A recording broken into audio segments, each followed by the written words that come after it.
ଯେତେବେଳେ ଆଜି ହେଉଛି ଆପଣମାନେ ଜାଣନ୍ତି ଆଜି ପବିତ୍ର ଗହ୍ମା ପୂର୍ଣ୍ଣିମା ଜଗତର ନାଥ ଜଗନ୍ନାଥଙ୍କର ବଡ଼ ଭାଇ ବଡ଼ବାଡ଼ ସାମନ୍ତ ପ୍ରଭୁ ସିଦ୍ଧ ବଳଦେବଜୀଙ୍କର ଆଜି ଜନ୍ମଦିନ। ତ ଆଜି ଆମେ ସମସ୍ତେ ଏକାଠି ହୋଇଛୁ ପୁରା କେନ୍ଦ୍ରାପଡ଼ିଆ ବାସ୍ନା ହେଉଛି ଆଜି ଭୁବନେଶ୍ୱର ଛାତିରେ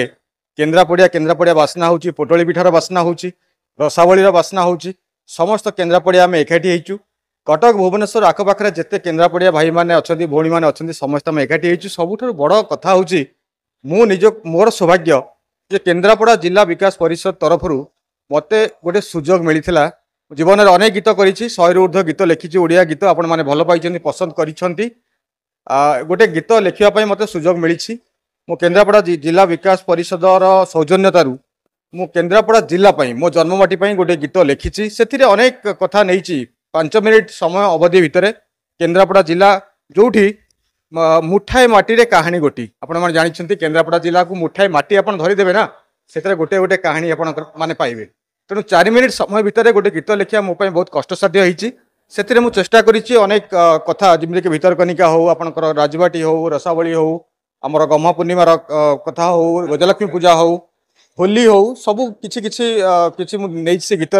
आपण मैंने काली यूट्यूब अपलोड हम शुणे। बहुत बहुत धन्यवाद केन्द्रापड़ा जिला विकास परिषद को मतलब सुजोग देती आम परिकल्पना जिला विकास परिषदर बड़ भाई चौधरी अमिताभ दास मते थीम टे दिखाई जे केन्द्रापड़ा जिला को 5 मिनिट भितर सजाइवाई गीत जेहेतु गीतकार हिसाब से मुझे चेष्टा करी 2 दिन बहुत चेष्टा करी कौन नेबी लोक मन को छुईब कि नहीं जो मैंने ओडिशावासी देखिए आम केन्द्रापड़ा जिला कही आगु मुठाए माटी तादर कहानी गोटी तेणु ता भर जी पारी आज्ञा 5 मिनिट भितर मुझे समय देती गीतटी करी आपण मानक भल लगे निश्चित। गीत हूँ लिखी माटी बासे जार तुलसी तुलसी पानी अमृतर झर एटी पवन बुणई एकतार मंत्र शांति मैत्री तार सूत्र केन्द्रापड़ा तार ना आम केन्द्रापड़ा तार ना। सर्वप्रथम तो मु धन्यवाद देवी केन्द्रापड़ा जिला विकास परिषद समस्त कार्यकर्ता मानू जो मानकर सामूहिक चेतना और केन्द्रापड़ार अस्मिता को ये जगार आणिक प्रतिपादित कर राजधानी रे आसिक। द्वितीयत अंचल विभिन्न कथा नहीं जो आज प्रासंगिक जो कथा को नहीं आलोचना करागला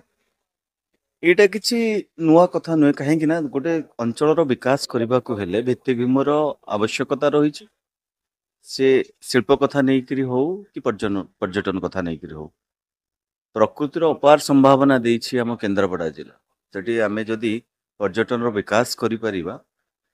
निश्चिंत भाव आगामी दिन में अर्थनीति केन्द्रापड़ार आउरी आगु सुदृढ़ हम। ये जो विकास परिषद माध्यम रे समस्त बुद्धिजीवी माने थिले आज जो प्रकार आलोचना करागला आउ किछि किछि विकास रू पछरे रही जाइछि जो केन्द्रापड़ा आगामी दिन में केमती तार प्रस्तुति करा जिवो भित्तिभूमि केमती करा जिवो से सब कथा को लेकिन पुंखानुपुंख सब विभिन्न कथा बसवा माध्यम आम आलोचना करूँ। निश्चिंत भाव मु तो कहि जो परिषदर सब मेंबर माने खाली आम व्यक्तिगत कथा को ऊर्ध्वे चिंता करी सामूहिक विकास कथा जदि आम चाहूँच जिलार सरकार जिते योजना अच्छी से योजना को तल स्तर में पहुँचा सरकार अनेक कथा केंद्र सरकार राज्य सरकार विभिन्न योजना अच्छी से योजना एवं भी सुधा आम तल स्तर पर्यंत लोक पाखे नहीं पहुँची पारना एवं जदि से कथा जदि तल स्तर में जाकर पहुँचो निश्चिंत भाव अंचल विकास हो पारे जो ब्लूप्रिंट तैयारी करा जाउछि विकसित ओडिशा कथा नहीं 2036 सुधा कि 2047 सुधा विकसित भारत गठन पाई ताहा निश्चिंत सहायक हो यह प्रतिपादित ऑलरेडी साई हॉस्पिटल जो मल्टी स्पेशलिस्ट हॉस्पिटल गोटे केन्द्रापड़ा हवापाई से मैंने आसिक कथा ही जाइछन्ति माननीय सांसद आमर बैजयंत भाई पूरा लगी प्रचेषा कहीं सबु बेले मुझे देखी बैजयंत भाई से शासन में था कि न था कह जाए दरिया पारी बंधु कौन लोक कौन व्यक्ति जदि केतले असुविधा हुए बाहर प्राय आम तो आमर बहुत लोक आपण मैंने देखिए बहुत लोक बाहर जाकर कम खाली विदेश में बहुत लोक जामर कम कर केतले असुविधा पड़ुची जदि कहीं से दरिया पारी उद्धार कर बंधु चौधरी सांसद बैजयंत भाई तेणु निश्चिंत भाव जो कथा कहले जे मल्टी स्पेशलिस्ट हॉस्पिटल कथा नहीं हो जो हॉस्पिटल कथा नुआ हॉस्पिटल कथा नहीं भी जो कथा कहले केन्द्रापड़ा जिले में यह नितांत आवश्यक कथा माननीय मुख्यमंत्री कहते द्वितीय पर्यायर जिते घोषणा हम ଆମେ ମଧ୍ୟ କେନ୍ଦ୍ରାପଡ଼ାକୁ ରଖିଛନ୍ତି ତା ଭିତରେ କରିବା ପାଇଁ ମାନେ ଗୋଟେ ହସ୍ପିଟାଲ କରିବା ପାଇଁ ଯୋଉ ରହିଛି ପ୍ରତି ଜିଲ୍ଲାରେ ଆମେ ହସ୍ପିଟାଲ ଖୋଲିବୁ, ପ୍ରତି ଜିଲ୍ଲାରେ ଶୀତଳ ଭଣ୍ଡାର ଖୋଲିବୁ। ଭିତ୍ତିଭୂମିର ବିକାଶ ହବା ଦରକାର। ଯାହା ଆଗରୁ ଥିଲା ତାକୁ ତ ପରିବର୍ତ୍ତନ କରିବା ପାଇଁ ତ ଲୋକ ପରିବର୍ତ୍ତନ କରାଇଲେ, ତେଣୁ ନିଶ୍ଚିନ୍ତ ଭାବରେ ବିକାଶ ହବ। ଏଥିରେ ଟିକେ ସମସ୍ତଙ୍କର ସହଯୋଗ ଆବଶ୍ୟକ।